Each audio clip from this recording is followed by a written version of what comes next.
In a studio that's in a basement comes the epic story of how two friends changed the future of the movie podcast game forever. The reviews are in. Boys Life magazine gives the High Sci podcast 4.5 acorns. The Daily Bugle says, these guys are super legit. And Pope Francis declares the podcast as life-affirming. From the kid who tried to get smart with David Spade and got fucking old. You're still out. You're still bad. And the guy who can name all four Baldwin brothers. Alec, William, Daniel, and the baby boy, Stephen. Live from the studio of his parents' basement. The Have You Seen It podcast. Welcome back to the Have You Seen It podcast. My name is Mason Knight. Sitting across from me is the one and only Cash Kraus. How you doing, Cash? Pretty good. We really should have had Chuck Fresh mention our names in the intro. So Yeah, you don't have to. so I don't have to. It seems like in the intro know? he's like teasing the names, and Right. the guy, And the like, guy. it seems like he's right about to say about it, to but say, he but never does does. not. It's a cliffhanger. It is a cliffhanger, It's a and you cliffhanger. figure with how many words we had him say in Yep. that intro, our names would have been brought up once, but however, not the case. Couldn't afford it. We could not. Could not afford the 4 extra You know words. what? The price is steep, but well worth Once you it. get past that certain threshold, the words go up. Words go up. Words start going Says, up. look, man. Yeah, we had to cut it down. did. Actually, We it did. was originally 8 minutes long. It was. And we 4 managed pages. to shave that down to that 30 seconds you hear. Still a little long, people say. Well, yeah, pretty long, but People say we could have used a little more room in the editing they did say editing that. bay, but But a lot of people comment and Love say how it. much they love it. They say they love So it. They love it. so as long as one guy keeps saying he enjoys He it, enjoys it. We're gonna keep we're it. gonna keep it on there Absolutely. as long as possible. But we are reviewing a movie today. We are finally, more specifically, a new movie. Yes, this is A new film that's been released. Our portion where we release a relatively new film. Yes. We haven't been able to do that with COVID and there not COVID-19 being any has theaters. Erased that from existence over the Yes. last 3 months. And erased our memories because I can barely even remember going to a theater. Oh my gosh! Let's just off the cuff. What was the last film we reviewed at The movie theater? I can't even remember. Oh, I remember. What? I think it's Invisible Woman. I'm pretty sure we went and saw Invisible Woman in the Invisible theater. Man. Invisible Man. Yes, duh. Yeah, starring remember. Elizabeth Moss. It That should have might been called the last Invisible one, Woman. I'm sure they workshopped that name. because that was released in February. Because they released that, and then remember they re-released that to on video pretty Mm-hmm. quick. I think that was the last one. Wow. It was close. It was close to right Who would, around that who time. would ever thought that you and I would not be in a movie theater for 3 or 4 months? It's just crazy. When we I would know. go, It seemed like it happened we'd go overnight. every single week. There was not a week in my life for 2.5, yeah. 3 years where I didn't go at least once a week. My average for the theater was 2 to 3 times a week. Yeah. It's I know. wild. It's wild now, man. Yeah. Well, it's going to be so much sweeter when we actually we get get back back. there. I know. When we get back, it's going to be sweet. Cannot wait. Supposedly theaters are supposed to open up July 10th here. July 10th is what they're saying, man. I'm crossing my fingers for it. I don't care. I don't care if I got to wear a mask. I don't care what I got to do. Get me in there. Just don't let anyone sit next to me. Yeah, no. This is my one. My pre-requirement. Yeah, they will probably have Of 50% course, capacity yeah. opening up. Which is They're gonna be awesome. Spray theaters down. Oh yeah, Theater seats, rather. Yeah, So we went into it, but they got some new fog machine they're bringing in there, so you fall asleep. yeah, Dead. You're dead. You Yeah. can't breathe that. It You is can't- poisonous toxins. It's pure chlorine. It's mustard gas. It's essentially what the Nazis used, but it kills every germ. Look, they within said like an 8-mile Right, radius. of course. It's like a mushroom cloud. yeah, and they said you are not allowed to use these chemicals at war. Yes. But to clean theaters, Yeah, it's or on A-okay. protesters. or No, on you know. protesters. Yes, But to clean a theater, absolutely. yes. Absolutely. And I'm all for it. So am I. I am all for Keep the using people weapons safe. of mass destruction to cleanse my theater so I don't got to deal with the germs. Question: do you think it'll be mandatory here that we will have to wear masks in the movie theater? I think in the lobby, yes. And I think that's obvious. I don't think sitting in your theater, I can't imagine. Really? See, I think otherwise. I think in case someone were to cough or sneeze, I think they're going to have that a requirement. It's possible. I mean, I you really just don't hope foresee- someone's not. You hope someone's coughing in their arm, like common courtesy. Yeah, exactly. Like just a human fucking being, like a regular person. yeah. Yeah, you would hope. think. You would hope. Especially in Hopefully, this, I'm not close enough where I'm getting some splatter, some splashback on that sneeze. God, let's pray not. And there's not like a wind. They don't have like windows open too, so you're not like it's gonna blow back into you. No. But I mean, yeah, possibly. It's a possible. Either way, I'll go no matter what. What is that film that's coming out with Russell Crowe? We reacted to it. a trailer Unhinged. reaction. Unhinged. That's still slated to be released. They that keep opening advertising weekend. it. They keep fucking. They have not advertising. pushed that date No. back, which is astonishing to me. We know Tenet was pushed back. Yes, but no, they have not. Yeah. They said Unhinged. I mean, it's a good movie for it. To be like, It is. to be be the like, we're first. doing it no matter what, Flip because of the no coin. one's gonna fucking really care. No. That movie looks all right, but I mean, it could be really good. Who knows? Russell could be. Crowe's amazing, but it's one of those that I'm not like fucking itching to go see in a theater. I could, like- I could just as much see that at home as I could in a theater. But Tenet, I won't. I refuse. I won't see it. I will and not see it at Christopher home. Nolan won't allow you. He'll come to your house and he'll fucking beat the shit out of you Oh, to of make course. sure you go and see it in theaters. He said he's gonna make sure. Well, you know And what? theater companies are like, I don't think he's lying. The guy's a psychopath. You should probably take this man They're like, seriously. we didn't think we were going to open till August, but he's knocking on the door. He needs it. Yeah. So I'm pumped for it. But, So am I. I but- cannot wait for Tenet. So we didn't get to see the movie we're reviewing in the theater today, but No. it is a newer movie, Yep. and I'll just go ahead and say it because it's been too long already. We are reviewing the action thriller Becky. Yes. Brand new on video on demand. You can go see it now. You have to rent it. You have to rent it. It's not But streaming. man, hats off to them. An easy $4.99 only to rent this film. You could have purchased it for $9.99. I did not purchase it. I wanted to watch it first. But you know what? Based on my initial reaction and after watching this film, for the specific genre type that this movie was, I got to be honest with you, man. I enjoyed it. Really? Yes, I honestly did. I thought the murders or whatever, the kills throughout this were a little over the top. Okay, You could but say that. they worked for a little girl killing men. Yeah. And it worked for me on the overall you know. I would have to disagree. I would Really? have to say I felt the film was just pretty much lackluster throughout the entire thing. It is very short, hour 30. That's what I But liked about it. For the genre, it worked perfectly. Well, for me. I didn't really want any longer of it, but yeah, I just thought it was just run of the mill. Okay, and like you said about the kills, it goes to show you that you can't just have fucking crazy kills and it be a good film. You can't be Rob Zombie. You can't You just can't be, because these no. films were.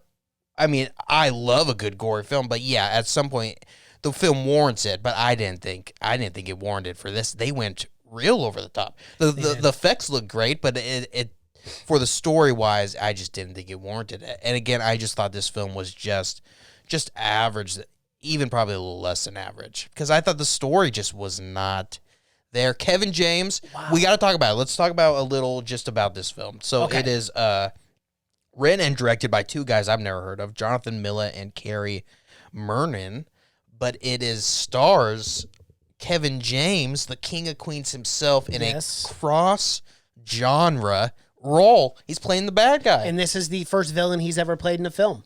Yes. Obviously. Because he's Kevin only James. because he's done two Paul Blart films. We know he's not the fucking bad guy in He that. did, what was the MMA movie? I don't Here Comes the Boom. Here Comes the Boom. Yep, there you go. It's some names I can't remember for the life of me. I'm horrible with names, but yeah, I can remember everything that Kevin James done for some reason. But that being said, this is by far my favorite Kevin James film. Okay. Not even fucking close. Well, there we go. Although I think I now pronounce you Chuck and Larry was a Was little pretty- underrated. Yeah, it was. I think it was a little underrated. I agree. I think that was kind of right when Adam Sandler kind of went slipping off and started doing, vacation movies. But I think that was like one of his last kind of good comedy films. And that's when Kevin James just started getting into Hollywood. Yeah.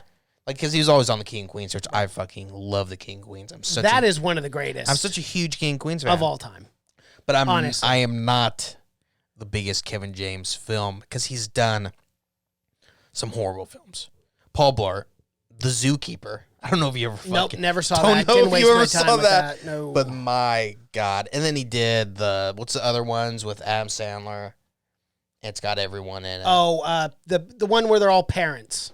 Grown-ups. Grown-ups. Grown-ups and yeah. Grown-ups too. And Grown-ups too. You got to have a sequel. Yeah. So he doesn't have the best run, but he's pretty good in this. And good enough to where I want to see him do more serious roles. For sure. Yep. Because he's playing a Nazi. He's playing a Nazi. He's playing a very, very bad human being in this. Yeah, I mean, just to open up the film, let's talk about this. For it kind of surprised me. Luckily, they didn't actually show it. But man, these guys break out of prison. You know, obviously they're looking for some key. But yeah, but they pretend to be cops. They pull over that family, the father with the 2 children in the back. And I thought, they were just going to tie up the father and leave the kids to go. No, they just murder all 3 of them in cold blood. Pretty it's gruesome. easy, yeah. And and again, I wish it would have showed more building up to that. Like, at least, like, show them in prison, like, because how they break out, it's super fucking easy. It's just typical. Fucking, what happens? They start a fight on the van or whatever. Yes, they did. It's classic, and then it's super. And then after that, it's like no one's looking for these guys. That is something, right? Yes, that is something that I had an issue with. You never hear on the news or like, and they couldn't have driven that far out to like meet this family. Yeah. So you never hear like 4 criminals, 4 very, very high bad, profile criminals who just murdered a guard and then murdered a family of 3. Yes, you never once hear about on the news or anything. That was this film was not perfect for me. You and I have differing opinions on how much we enjoyed it, but that was one of the critiques I had for this. How does the family not hear about it? How is this not national news? And it would have been something simple you could have done. The family's listening to the radio or watching TV, and they see that these guys got out because they didn't have weapons or anything to defend themselves. So even if they were knocking on the door, the guy could have just put the gun in their face away. There's nothing they could do. That was my biggest problem. Is this film is so short that nothing feels fleshed out to me. Nothing feels like there was a ton of thought. Like the whole key and everything is like there's something there, obviously, but there's nothing in the film that like gives you more. The key, what did it open? But I liked that. Oh. Believe it or not, I like that. And I thought for a film like this, for this specific genre, I don't think you needed to know what the key was about at all.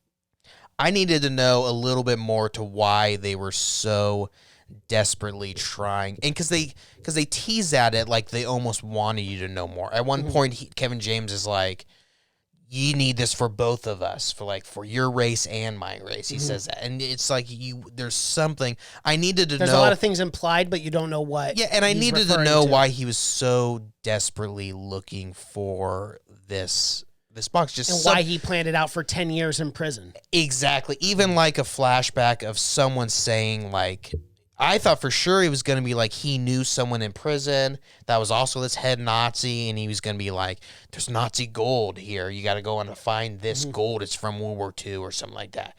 And Which this would is have the been key, and this key means some secret. But they were almost making it look like it was some supernatural thing. Like it's going to save the world. But and the entire time I was waiting them to give a little bit more, just a little bit more to that. Agree, I don't need everything explained at all. I need some kind of context to what if it's going to be this important or whatever. And then even at the end, for her to even recognize, like, I'm not even going to tell anyone about this because it's like, well, why? But why? Why not tell them that they were after this key and fucking? If it's like the Ark and it's going to melt your face or whatever when you find it, you got to know. Well, that's something with this movie that maybe you and I had different takes on. For me, I really felt, after I was completely done, I sat there and I go, what does this movie remind me of? What does it remind me of? Like this little girl who's almost a superhero herself. I mean, killing these men in such gruesome form, and then having like there's no like remorse or sorrow, or she's scarred. She doesn't seem scarred at all about this. It reminded me a lot of like a Deadpool or like a Punisher comic book. That's what Becky reminded me of, and I'll tell you why. She had Sure. her signature like little hat on with the ears, and it almost felt like her costume, like she was getting into this superhero where she was killing these bad Nazis. Like, I really think you could actually make this into either like a comic book or make it into a really compelling sequel. Like maybe the sequel is not more Nazis are going after her. They know she's got the key and she fucks them up again. Yeah. Well, it's basically an adult version of Home Alone is the entire premise Correct. of Becky. Yeah. In a lot of ways it is. It's the entire thing. And that works really well for Home Alone because you don't need a lot of context because it's a family comedy. Mm-hmm. You don't need a lot of context of how he's so good at building these things and whatnot. But in Becky, she's like an engineer. I mean, and it's never hinted at that she's a genius or anything because this movie is not played. It's not played like a real comedy. It's played pretty straight. Even during the funnier scenes, like the eyeball scene, it's played pretty straight. And it's not. Okay. It's not I would not call it a dark comedy. And that maybe is my problem. I think going into it, I really thought it was going to be much more comedic. Oh, and okay. it's not that at all. But she is making like little traps and stuff, but it doesn't have a funny element in it. And a little kid making traps, that's something funny, it's something you wouldn't see in real life. So I thought there would be more of a comedy element to it. And there's not. She's just really fucking smart. Smarter than any adult, but hands down in this film. I mean, my God. She's really smart too and calculated because multiple things, but the quarter for one, where she flips it and she makes the guy go get it. She kills him later on, but then towards the end, because she knows they're after the key, she tells the psychiatrist and the police that they were looking for some weird buffalo quarter, buffalo nickel, which I thought was very smart. Are the police going to believe that? Well, yeah, but I mean, when they go out and look at the forest, they're going to find that. I know, but are the police going to believe these three Nazis escaped prison for 10 years for a $50? Or, I mean, how dumb are the adults in this world? I know, but you're also going to believe them because they wanted some key? Yeah, because he's got the fucking tattoo on the key and everything, He does. man. Yeah, good point. Maybe. And he's got full body Nazi tattoos. I mean, it seems, and there's 4 other guys too as well. One thing that like I honestly enjoyed, and again, it's very genre specific. I thought this film worked overall. I was actually very pleased with this movie overall. And I loved, okay, the very last death scene, I'm like, okay, by the end of it, I was like, all right, this is a little much on the gore. But leading up and all the elements and all the gore scenes up until that final scene, I thought were really good. I, for one, loved when Becky stabbed him in the eye with the key. And he's running back to his house. He's holding his eye, and we don't really know what's going on. And then he goes into the kitchen. Yeah. His eye pops out, and he cuts his eye off with a knife. Yeah. The whole reaction from everyone outside, like watching this, because I watched it with my family, they were just like, oh my God. And that's the reaction you want for a scene of like that grotesqueness, I guess. Yeah. But I liked it. I enjoyed that. I enjoyed all the death scenes. I thought the ruler scene was gruesome when she's just stomping on the ruler and then she pulls it out of his neck and just stabs him a bunch of times. Yeah, I mean it was brutal, no doubt, but it gave no reason of to why like this girl is so fucking brutal. I mean, like, why is she such a stone? Why is this so easy for her to be able to stab this guy with a fucking? But I think they did give you context for that because her mother dies. Yeah. Her father gets engaged without you knowing. I mean, and then they come to the beach house without you knowing. Your girl, and then that asshole shoots your father right in front of you, and his last words are, "I love you, run." That would send me over the edge. I'd be doing the same damn thing, dude. I know, but it's just hard for me to believe a 12-year-old girl can just fucking snap this easily, and she's taking lives left and right. She doesn't even care. At one point, it's crazy scene. At one point, she makes this thing on the dock, right? And the board comes up. Yep. And the guy, he's drowning, right? Like, that's crazy enough. He's drowning. She gets in the boat. A 12-year-old girl runs the guy over with the propeller from the boat. It was just way too much for me. Just, you have to really dispel all belief in the logical, in my mind, to really be okay with this film and everything that's happening. And there's other tropes, too, like that where it's like... all the bad guys, they're all in the house, and they send one guy at a time Out. to the girl. Outside. Why would you need 3 guys to watch over a woman and her kid who are tied up with And a woman one shot? Why? And you have this 4 giant guys, and you're sending one guy at a time Out there to grab a girl. And not even those, but it also toys with this idea that one of the henchmen is like nice for some reason, Yeah, but he's it like a never nice guy, but he just killed 2 children. never goes so he's into really it. He says the entire time he's going, no kids. No more kids. Yeah, but he's killing kids the entire time, and it never goes back and shows like why he never wanted to kill kids. Why was this guy all of a sudden a good guy? This giant fucking guy is like 9 feet tall.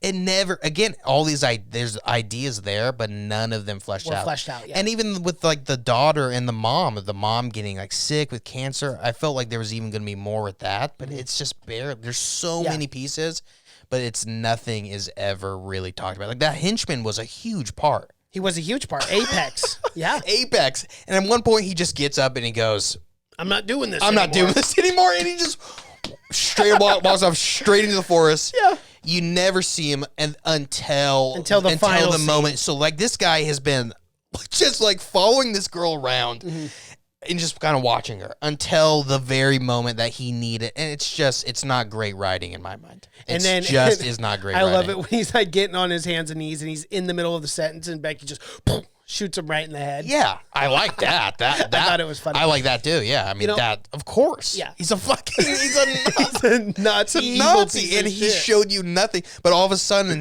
but he did save her, I guess, or he just didn't kill her. But still, I'd kill him. Yeah, Yeah, I would you too. know, you can't blame Becky. Yeah, but The again, guy's responsible for killing her father. All that seems so weird to me. Like there was supposed to be more.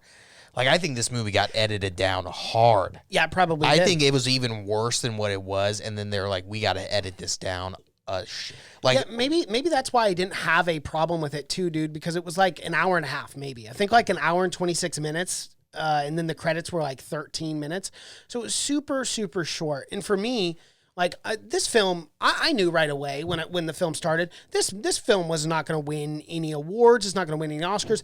I knew that I was just going to. I guess for me, I had prepared myself. I knew what kind of film it was, and I just watched it and enjoyed it for what it was. I do see all your points though, and a lot of the actual story wasn't fleshed out, but I think they did a good job of entertaining enough with the gore, with the girl, like being really good at killing people. Well, if you want to do that, then why not just have a movie where a family goes on vacation, these Nazis break out, they're running from the law, and they just come to this house to hide out? Why make this like you have this sacred key or ancient something? key and then all this other shit with like the henchman who's also good? You know, you could have that movie where it's just these guys break break in. I mean, it's just exactly Home Alone, because this film was trying to be a dark, because everyone's always had the thought, you know, what if Home Alone, what if Kevin McAllister was a serial killer?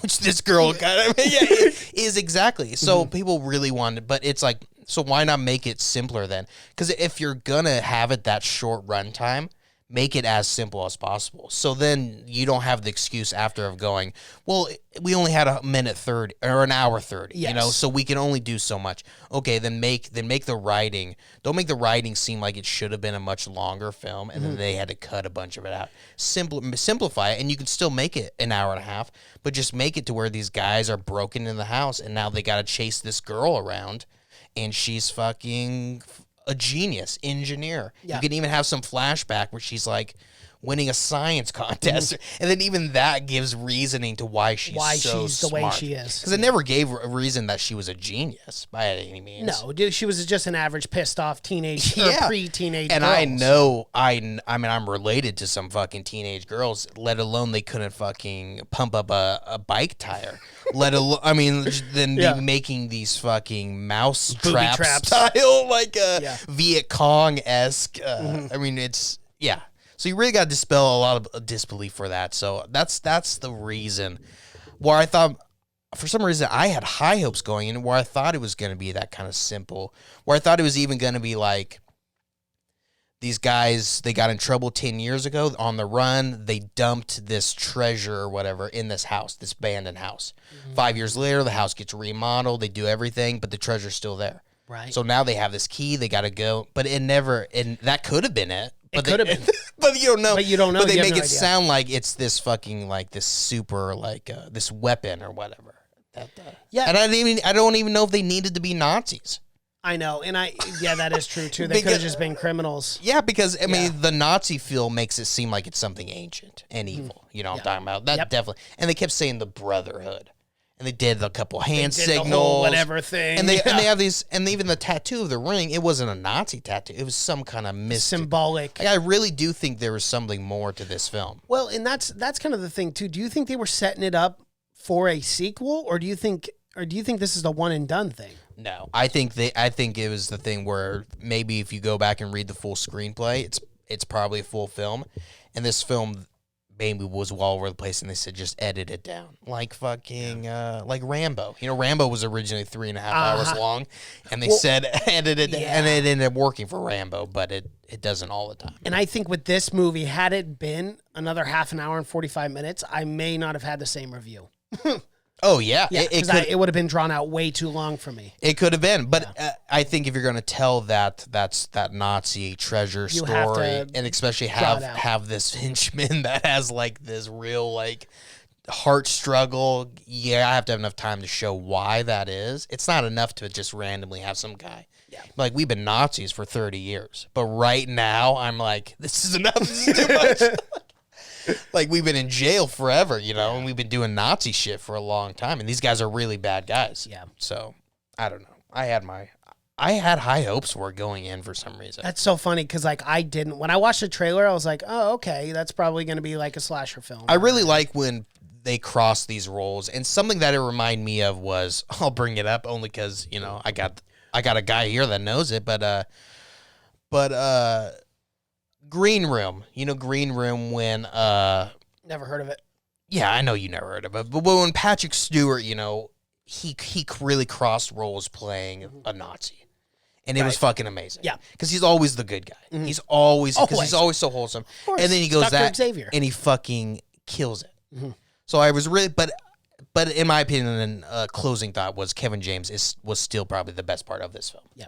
But yeah, I really totally agree with I really that. thought it was going to be that opportunity for Kevin James. So I really wanted that for him because I love Kevin James for some reason at this point. But Well, I love Kevin James too. But, you know, it's you are right. Like, he did do a really good job in this role, and hopefully this is kind of that stepping stone to where he can start getting into more serious roles. I hope you so. see it with people like Jim Carrey, and where they kind of take these for lack of a better word, a mediocre film to kind of like work their way towards more dramatics. Yeah. But as far as just basic bare bones acting, I thought Kevin James did a good job as well. Exactly. I don't need to see him as like this crazy 180 like a Nazi every time now. But even him being just like a dramatic father or something like that, because obviously he has the acting ability. Absolutely. You know, not every comedic actor does have that ability. So he obviously has it. It's obviously there. And we've seen that in small bits in other roles too. Like Here Comes the Boom, there's some dramatic that he actually pulled off pretty here well. and there. Yeah, exactly. Yeah. So it shows you that he has, but yeah, I mean, playing like a hurt dad or anything, you know, he doesn't have to be constantly the clown, the guy falling over. Yeah, it definitely doesn't. The guy getting hit in the head with stuff. He doesn't need to be that kind of guy. He could go the route. Adam Sandler's his best friend. Yeah. I know. Why do not? an Uncut Gems or something. Exactly. Why not take a little note from him?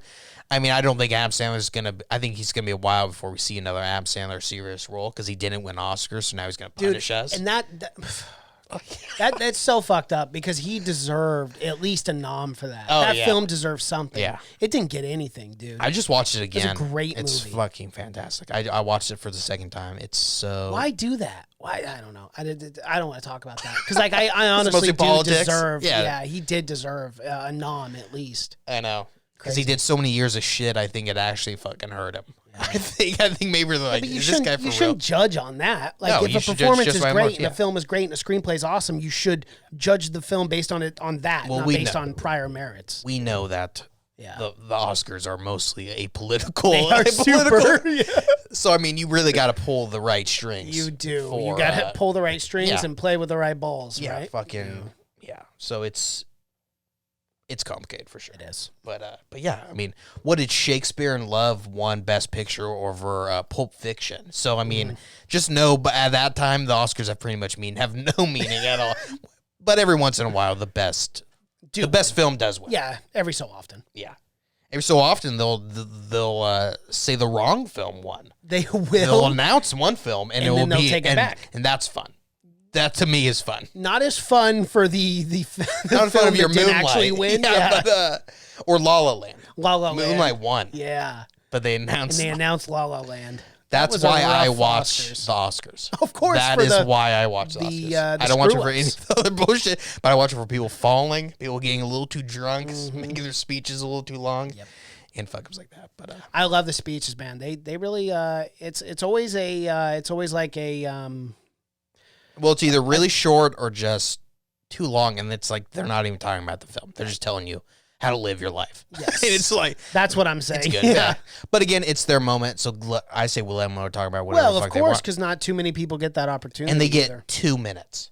So it's not like We got to listen to a speech. It's like, all right, he won the Oscar for Best Actor. Now we have to listen to Now an we get hour long TED an Talk hour-long ear beating. from everyone. So people get so upset about that. I know. Pull them off the stage.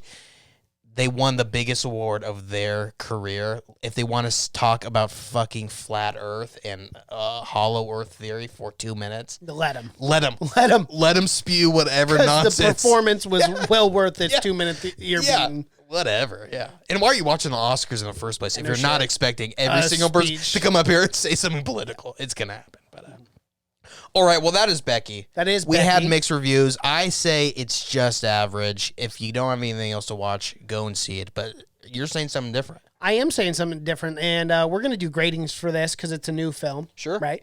I'm gonna go. I was going back and forth between this. I'm gonna go with a B minus. B minus. I know it's very, Wow. very high for you. That's very. But yeah, overall, I gotta say, I enjoyed this film. It's a short film. You know exactly what you're gonna get when you start the film, all the way to the end. There's some really cool and unique, gory, gruesome scenes that you don't see all the time.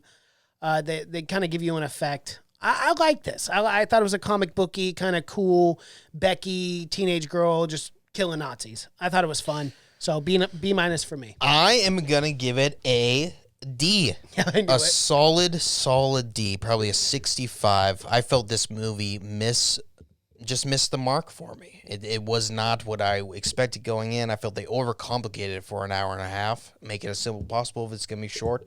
But yeah, it just missed the mark for me. So it's not the worst film ever, but yeah, it wasn't my favorite. Alrighty.